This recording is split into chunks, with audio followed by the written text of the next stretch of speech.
So the Blazer was reintroduced to the GM lineup not too many years ago, and now we have it in an EV edition. And this particular model is the RS. It's an all-wheel drive unit, and you can tell from the design, it really took the whole sports look of the Blazer and put it in this EV, this model. And you can see from the front, one thing that's traditional about EV vehicles is that we have this kind of flat, shaved off front. One thing that I really like what the engineers did with GM is they kind of gave us a little bit of an indentation, so there's some type of feel there. Now we know there's no engine underneath this hood. It's wide open, clear space, but we still have that feeling of that vehicle being present.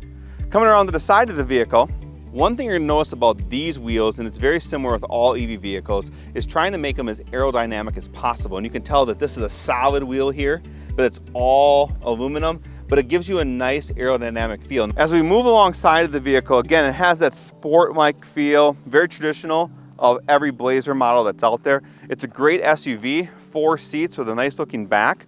When I come around to the back side of the vehicle, you really have that boxed off feel, a very low profile. You really recognize that the aerodynamics is really being shown through this vehicle here. And we have the tailgate that opens up. And inside you're gonna notice that you are going to have plenty of room to store golf bags or any type of thing you might want to use. You also can fold down those seats. It gives you a lot of space, a lot of cargo area if you want to travel places and go and see things. You're definitely gonna be able to do that. And we also have a storage area down below. This is a great place to go ahead and put your EV charger. Now, when we talk about EV charging, that is one thing that everybody asked about. What is the capabilities of this vehicle? How far is it gonna go? And how often am I gonna have to charge? And how do I go ahead and charge? So let's talk about charging this particular unit. First and foremost, the range on it is estimated at 270 miles. Now, this particular edition is an 85 watt battery. There is some additions, the SS model that's gonna be later showcased, that it has a 100 watt battery. We assume at that point we're looking at about a 3-mile range per kilowatt. We're gonna get on the road and we're gonna test that for sure. But let's talk about charging. Now, you have the ability to charge this at home and you have the ability to charge this out on the road. Your at-home charger is going to be supplied with the vehicle. Now, it's an Ultium charger and it comes with 2 particular dongles. Now, one of these dongles is going to be your standard 110 outlet. This is going to allow you to charge off of any 110 outlet. It's definitely a slow charge. For a lot of people, this is if you're visiting family or if you're going somewhere and they don't have particular outlets that are equipped, this is going to allow you to charge off any conventional outlet that's out there. And it's going to add about 3 to 4 miles an hour in range to your vehicle. So if you're going to visit your family and you're spending the night there, or you're going for Thanksgiving or Christmas and you're going to be there for a few days, you're definitely going to be able to charge this vehicle and definitely get some miles. But if you want to take the next step with this same charger, is you can go ahead and put a NEMA 1450 plug inside your garage, outside on a pedestal. This is going to allow you to go to a 7.7 kilowatt charge. That's going to add anywhere from 20 to 25 miles in range per hour. If you travel back and forth to work every day, this is going to allow you a couple times a week to go ahead and refuel this vehicle and get some pretty significant miles increase without a lot of time invested. Now, what's also really neat about this vehicle is you have a lot of opportunities to charge this commercially. There's a lot of different apps out there that showcases places you can charge.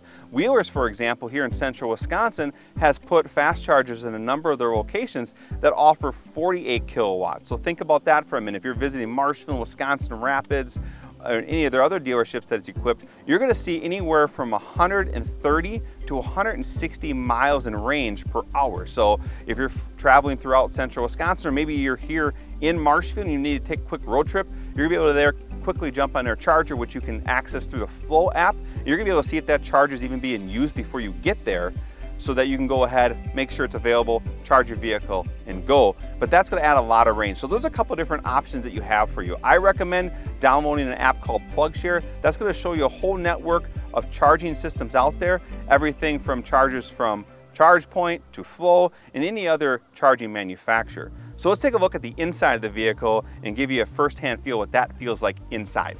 So first impressions hopping in this vehicle. Now, like every Blazer, it's meant to be a sports SUV, and it definitely has a sporty feel. One thing I absolutely love is I have my heads-up display here, I have my dasher, info media center here, and it's kind of like it's all in one, but it's actually 2 separate screens. And here I have the ability to go ahead and change the different views for this. I can simply toggle through different views if I choose to, but ideally the thing what I'm really paying attention to here is my odometer, my speed, and the amount of battery and kilowatts that I'm using as I'm driving.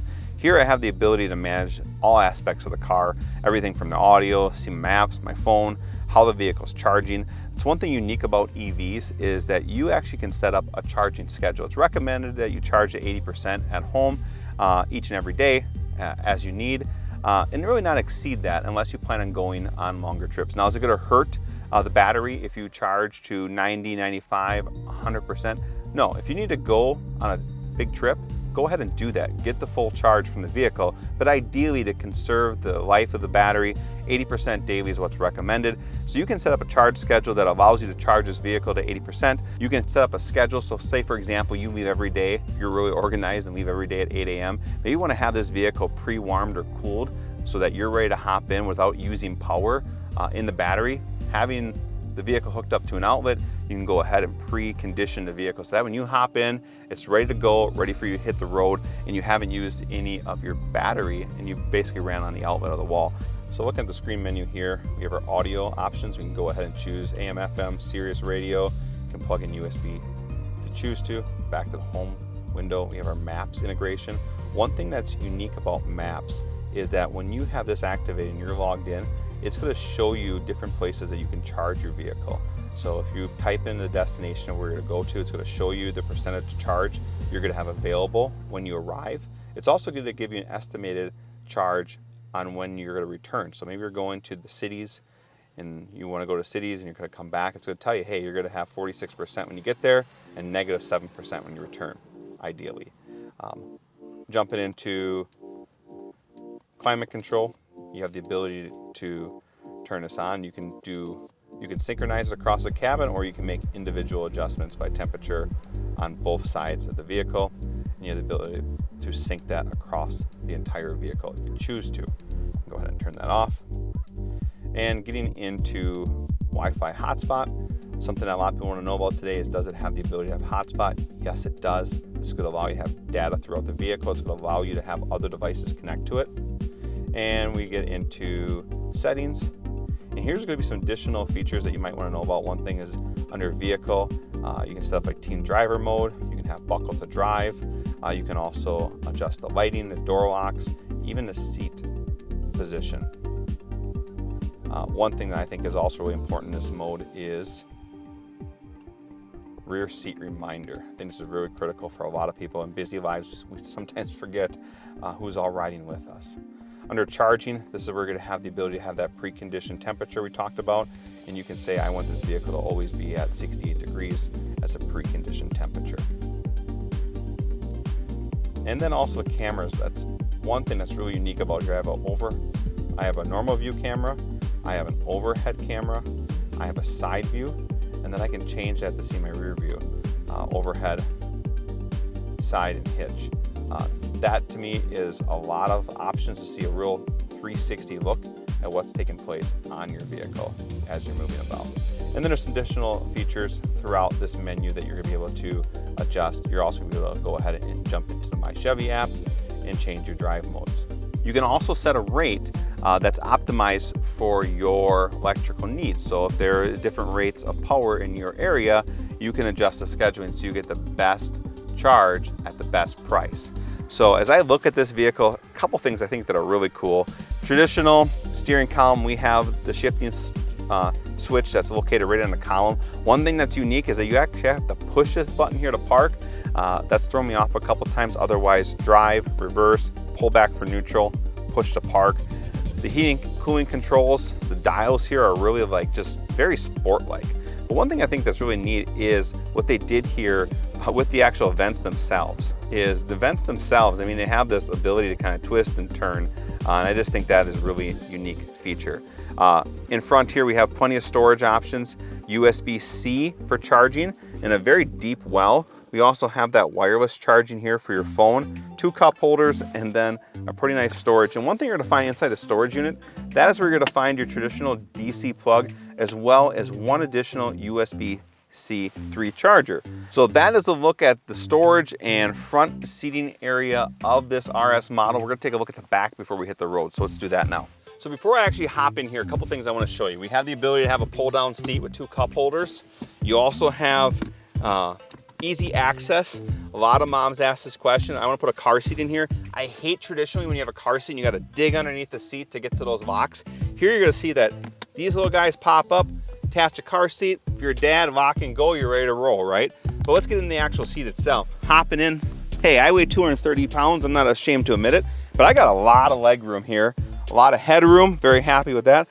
I also have 3 adjustable settings for heated rear seats and 2 additional USB-C chargers. And then I had the ability to really customize that vent. Now I am told, and I'm not sure because it's daytime here, but these guys here light up in night. So that's kind of a cool feature. Kids are gonna love that. But back seat, a lot of comfort, a lot of room. And just, I think for anyone that's looking to buy an SUV, they want to get into EV, they want to have a sports-like vehicle. It doesn't matter what age group you're at, this is going to be a good vehicle to choose from. A lot of room, a lot of versatility.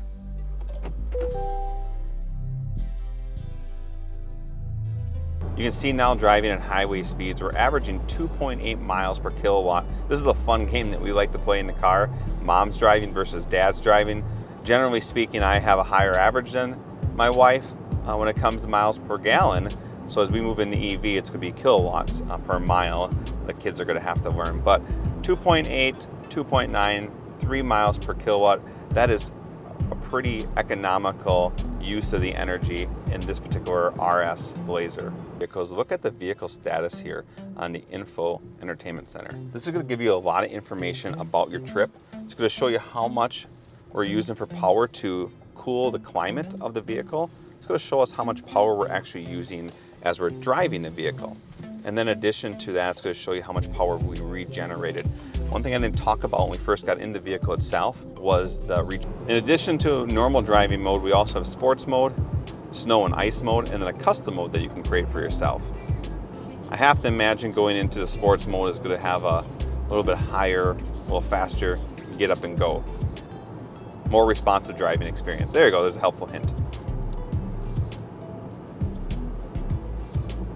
Versus normal mode is for city or freeway driving, better balance, performance, and range. I'll help you maintain.